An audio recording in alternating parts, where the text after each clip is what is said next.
Hi, everyone. Welcome to week 2 of the Living Minutes Challenge to live mindfully now. And so this week, we're going to learn a little bit more about mindful living and continue using the Living Minutes program. All right. So today, we're going to explore exactly what mindful living is. And this may be one of the more important videos for you to watch and pay attention to. And you may want to rewatch this one several times. This has all the fundamentals of mindful living in it. So, mindful living is an approach to life where you become aware and focus on the present moment without judgment.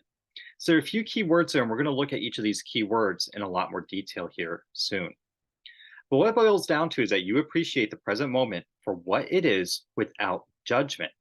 And it does sound very easy, but it takes lots of practice and discipline to accomplish this. There are many tools available to assist in living mindfully, but you only need to incorporate those that you personally find beneficial. Though at the beginning of this program, it is suggested that you follow it completely. Once you're done following it completely, then you can do kind of more the pick and choose as you wish to live your life as mindfully as you can. The three tools that we're going to introduce to you throughout this program are the living minutes, the mindful moments, and the nurturing meditations. You've already been introduced to the living minutes, and further on this week, we're going to be introduced to the other two concepts. But today, we're focusing on mindful living. So, what are the fundamentals of mindfulness? There are three fundamentals, and here they are. They boil down to connection, awareness, and acceptance. So, the very first thing you want to do is connect to the present moment. Emotional pain is often the result of something that happened in the past or may happen in the future. So, for example, being late to class. If you're worried about that, that's taking you away from the present moment. But positive emotions can also take you away from the present moment. For example, at the end of a workday, you may be thinking to yourself, I can't wait to get home. That's a positive feeling. Being home is good, but you're taking away from the present moment because you're focusing on something that's happening in the past rather than what's happening now.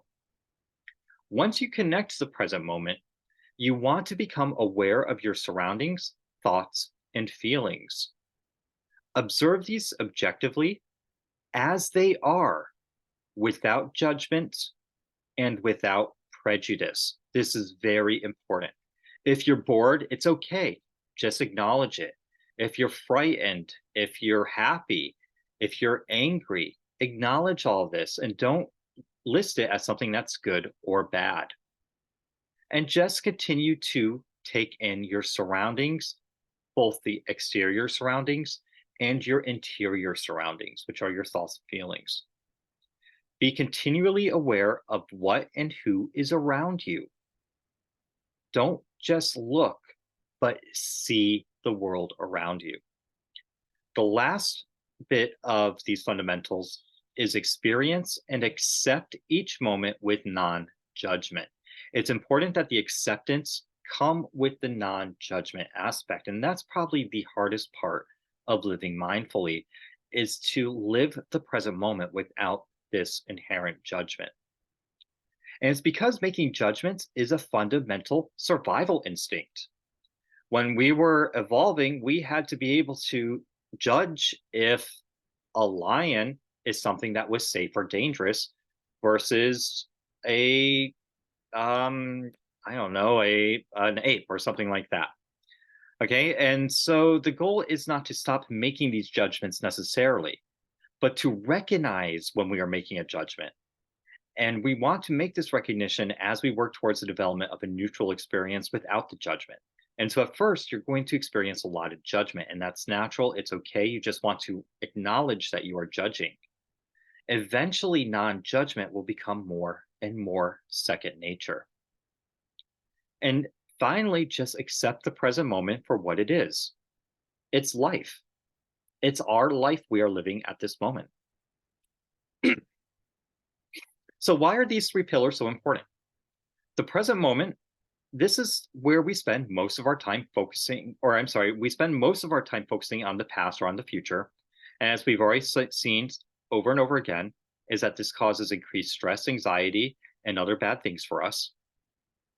And this is all done over things that are done, already passed, or they're hypotheticals that even haven't even happened yet.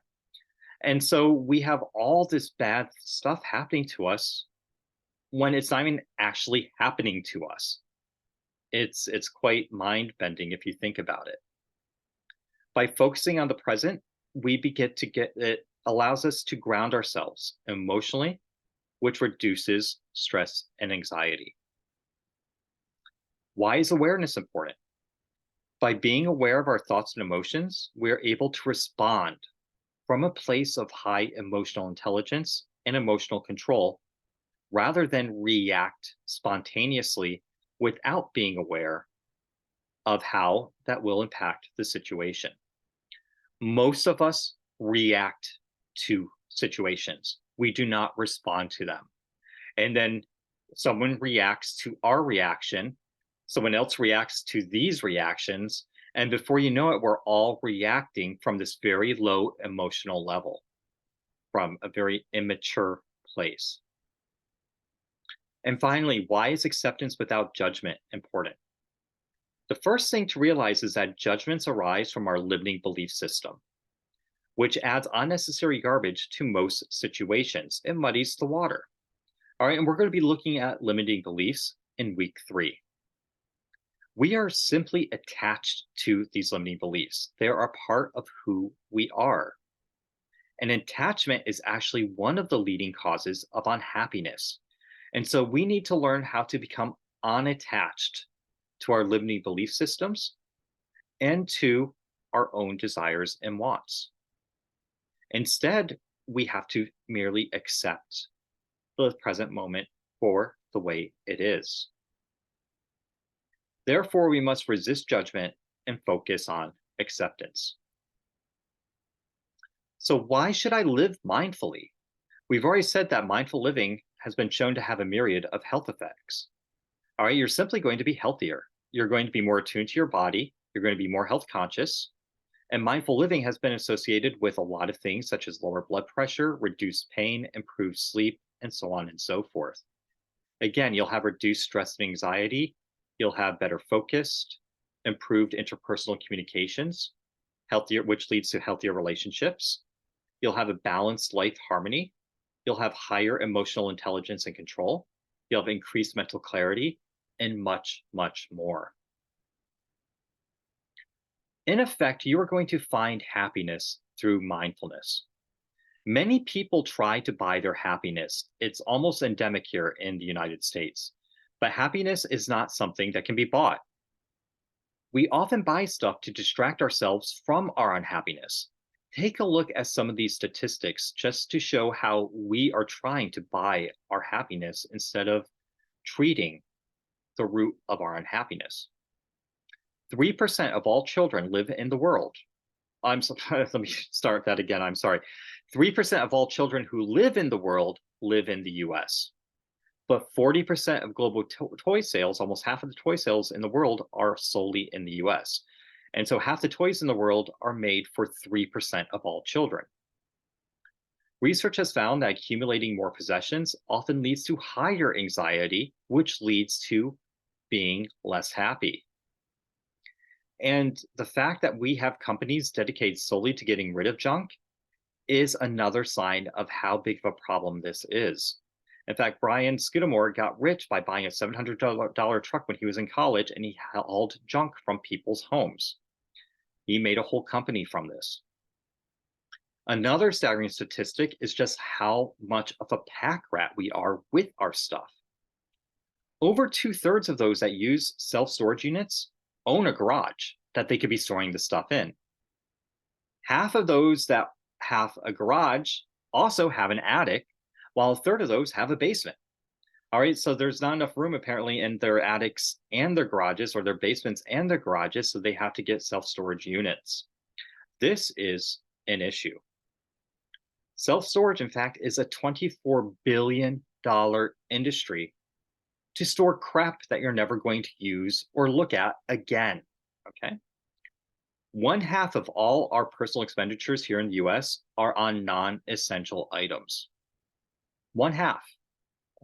And so the truth of the matter is that no matter how much money we throw towards buying our happiness, we aren't going to be happy unless we address the root causes of our unhappiness. Unhappiness arises from the stress and anxiety we have by focusing on things we can't change in the past or getting anxious about things that haven't even happened yet in the future. The route to finding happiness is simply to focus on the here and now. Worry about the future when it comes. So, as a reminder, please help me help others. Please scan my PayPal QR code here to leave a small donation if you're finding this information useful, and help me spread the word to others. So, today's homework is this: in your officer's log, write down what you hope to gain from this program. We're a week in now. We have 2 more weeks to go. You're kind of getting a sense for what mindful living is. What are you hoping to gain from this experience? When it's over and you're actually a life captain, in what ways do you hope your life will be changed? Be as specific as possible and really think deeply about this. Try to come up with 3 to 5 solid goals. And with that, thank you for joining me today, and I'll see you all tomorrow. Have a great day, and remember, live mindfully now.